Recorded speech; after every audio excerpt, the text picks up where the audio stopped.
London, December 1952. The city was suffocating. A toxic blanket of coal smoke and weather inversion had descended upon the capital, an event history would name the Great Smog. Every mystery has a story, but not every story has an answer. Every week, we uncover the chilling cases that have haunted investigators for years. Unsolved disappearances, cold cases, and the darkest secrets waiting to be discovered. Are you ready to uncover the truth? Join us, if you dare. The Unsolved Chronicle. Buses stopped running. Birds dropped dead from the sky. And in the blindness of that 4-day twilight, the city became a place where anything could be hidden. We are told that darkness is where secrets live. But sometimes, the most terrifying secrets are hidden in the whiteout. On the night of December 6th, amidst the suffocating haze, the heir to one of Britain's greatest shipping fortunes walked out of a crowded ballroom and simply ceased to exist. Her name was Isolde Sterling. She was 23. Beautiful, rebellious, and fiercely intelligent. One minute, she was the center of attention, wearing a dress of emerald silk that reportedly cost more than a house. The next, she was a memory. When she was found 3 days later, she wasn't in a ditch or an alleyway. She was posed.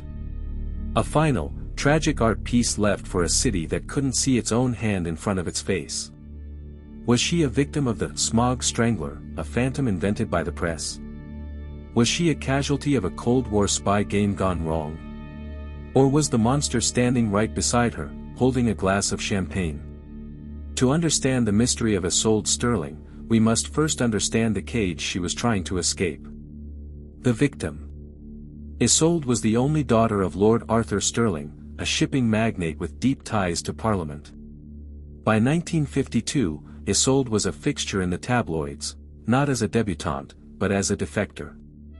She had rejected her father's world of high teas and arranged marriages, moving instead to a studio apartment in Soho. She painted abstract art. She frequented jazz clubs. She dated poets and radicals. Her family described her as troubled. Her friends described her as finally free. December 6, 1952, the night of the ball. Despite her estrangement, Isolde agreed to attend the Sterling annual winter gala at the family's Mayfair estate. Witnesses say she arrived at 8 p.m. The atmosphere was tense. The Great Smog was already thickening outside, turning the windows into walls of yellow-gray. Inside, the elite of London drank and danced.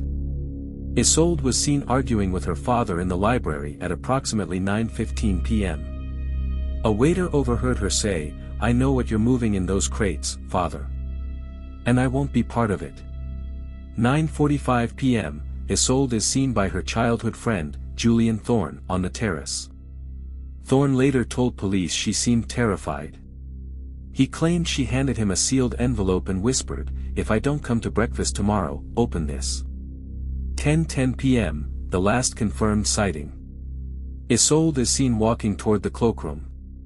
She retrieves her fur coat. The doorman, blinded by the smog, recalls opening the door for a woman in green silk. She stepped out into a visibility of less than 3 feet. She vanished into the smoke. The discovery, December 9, 1952. For 3 days, London was paralyzed. Emergency services could barely navigate the streets. When the smog finally lifted on the morning of December 9th, a groundskeeper at Hyde Park noticed something drifting in the middle of the Serpentine Lake. It was a small wooden rowboat. Lying inside, perfectly composed, was Isolde Sterling. The crime scene. The details baffled Scotland Yard. Isolde was not wet. Her dress was pristine. She was lying with her hands crossed over her chest, holding a single white lily. The cause of death was determined to be asphyxiation, but not from the smog. There were no marks on her neck.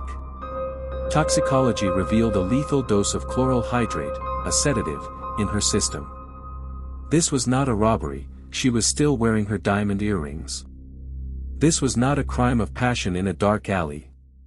Someone had sedated her, kept her somewhere safe and dry for 3 days while the city choked, and then, with immense risk, rowed her out into the middle of the Serpentine and laid her to rest.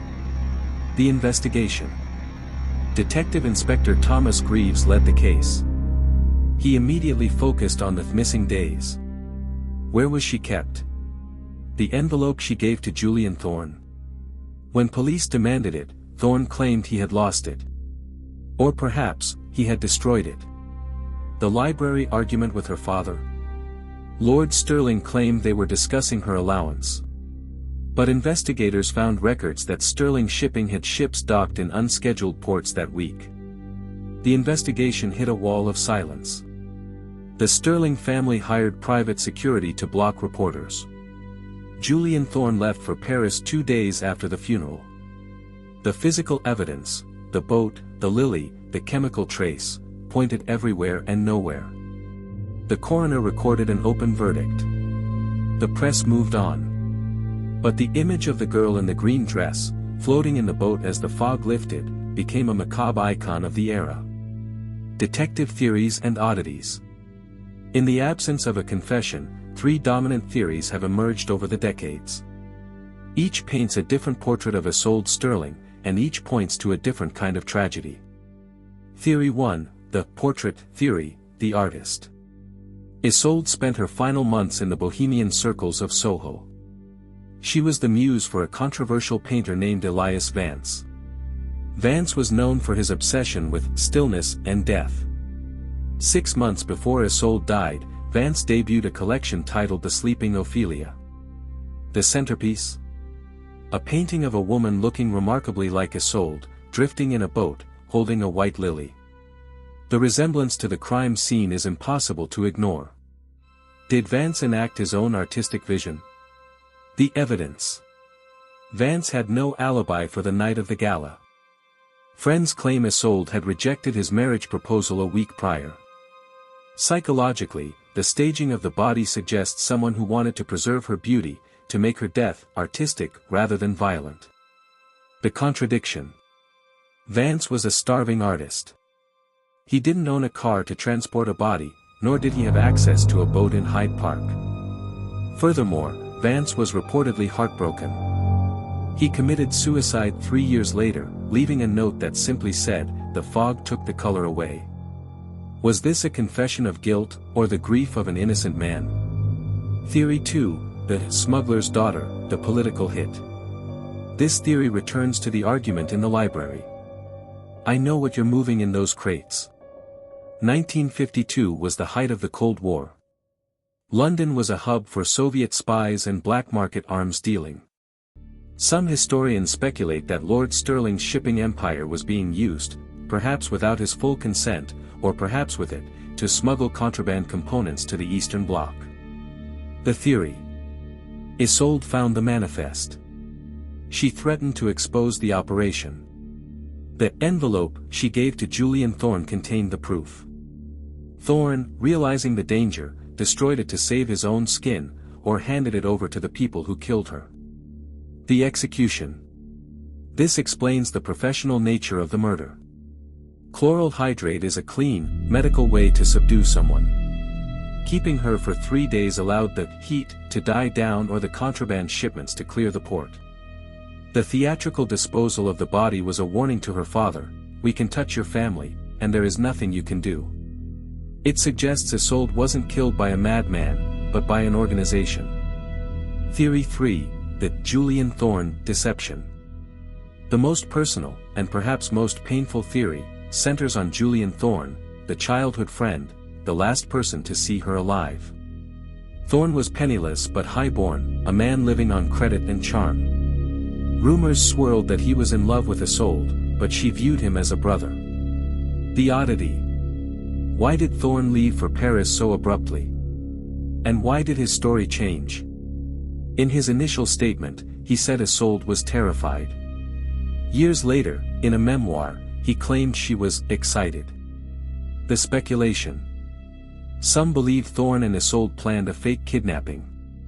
A ruse to extort money from her father so they could run away together. They hid in a boathouse during the smog. But something went wrong. Maybe she overdosed on the sedative meant to make it look real. Maybe they argued. Panicked, Thorne staged the body to look like a mystery, using the lily, a symbol they shared from childhood, as a final goodbye. He didn't kill her with malice, he killed her by accident, and covered it up with a mystery. Magnifying glass tilted left case status plus call to action. 70 years later, the fog has lifted, but the clarity remains elusive. The Metropolitan Police files on Isolde Sterling are sealed until 2053, adding one final layer of bureaucracy to the silence. Lord Sterling died alone in his estate 5 years after his daughter. The shipping empire was sold off. Julian Thorne never returned to England. Isolde Sterling wanted to be an artist. She wanted to be heard. Instead, she became a silent image, the girl in the boat, the lady in the lake. We obsess over the mystery of her death, effectively erasing the complexity of her life. We see the victim, but we miss the woman who fought to define herself in a world that only wanted her to be a decoration. What do you see in the smog? Was it a cold political calculation, a broken heart, or a tragic accident? Share your theories in the comments. Sometimes, fiction helps us understand the nature of truth, and looking back at the shadows helps us appreciate the light. In memory of the character of Isolde Sterling, and all those who have vanished into the fog of history, unnamed and unclaimed.